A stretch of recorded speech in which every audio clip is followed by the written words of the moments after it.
You're listening to the Everyday Astrology Podcast. I'm Hilary Scott, your astrologer, and I'm here to bring you the current planetary conditions. So, welcome to June.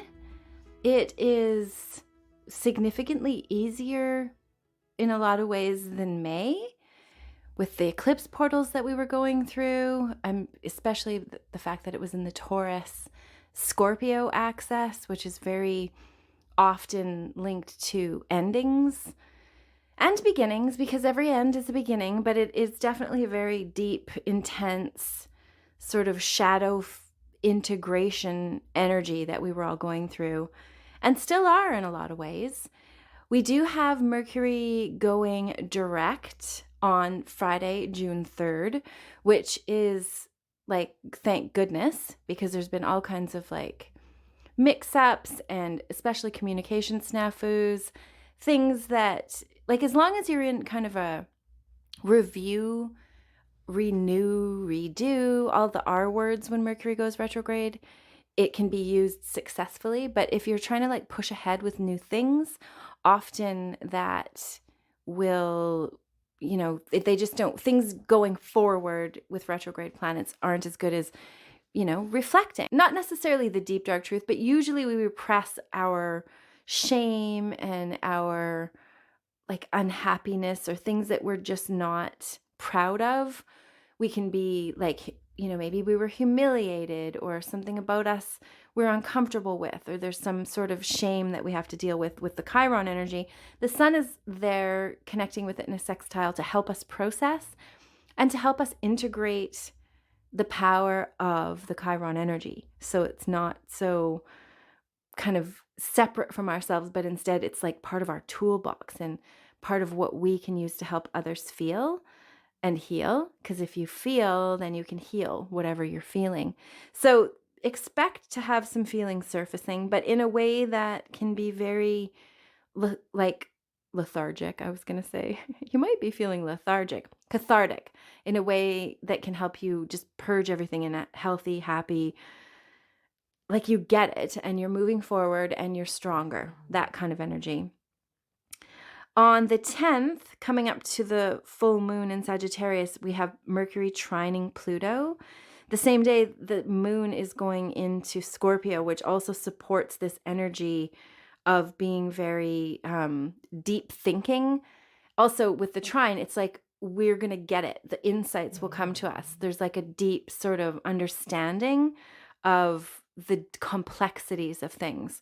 So maybe there'll be some sort of exposure of some sort of secret, or you'll understand yourself and your processes more. You'll learn something that helps you move forward in a really deep, considered way.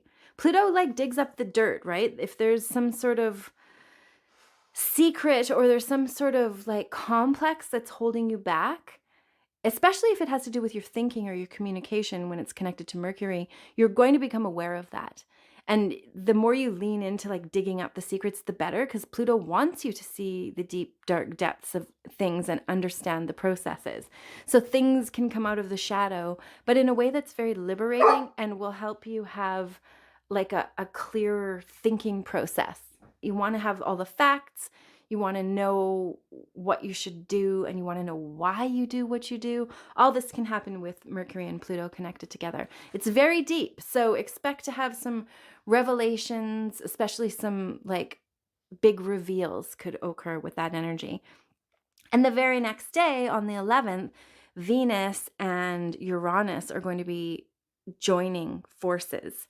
They're going to be sharing the same space in the sky in Taurus.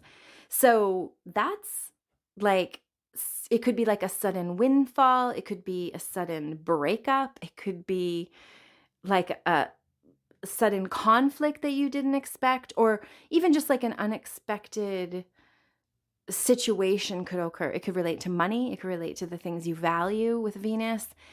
It can relate to your relationships and love and all of that, your resources. Venus is what we love, right? And what we value. So connected with Uranus, it could our foundations might be shook, but Just as equally, we could have someone magical drop into our lives, someone unexpected show up and help us, or have unexpected ideas that we value and cherish that change our perspective. So it doesn't always have to be difficult, and especially if you're kind of a person that's into growing and transforming. Though when there's that Venus opposition or Venus joining Uranus, it's also opposition the moon the same day. So that same energy that we experienced maybe during the eclipse mid-month in May and on the 16th could be revisited. We might get some sort of insight into what went down or learn something new about the situation. And it could be polarizing in some way, like challenging you from the direction that you, maybe one part of you wants to go this way and another part of you wants to go that way. So there has to be sort of some sort of compromise. Whenever there's an opposition, it's not this or that, it's this and that. And that's just a good way to look at it so that you can sort of lean into whatever's going on and sort of like expand to encompass it all rather than trying to eliminate things or pick one or the other. It can be impossible to choose. And then we have Venus or Mercury on the 13th moving into Gemini again, which is going to be a very different energy than the Taurus energy. And it's going to get fast. Our minds are going to get fast. Things that we're doing are going to speed up. We're going to be busy. And that's right before the 14th, which is the full moon in Sagittarius. So we will talk more about that when it occurs. But for leading up to then, Mercury going retrograde is good, or going direct again will be a relief. And we can start to feel the wheels moving again, which is great. Even though it's going to maybe be like going over territory until mid-month that we've already gone over. So it could feel like there still could be kind of like you want to be moving faster than you are feeling.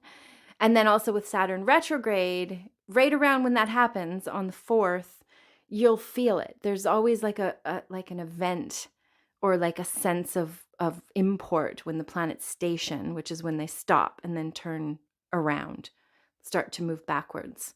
So just keep your eyes open. Make sure with all that Aries energy also that you stay grounded and patient and hydrated and cool, because you don't want to get too hot, because the hotter you are on the inside, the more of a temper you'll have on the outside.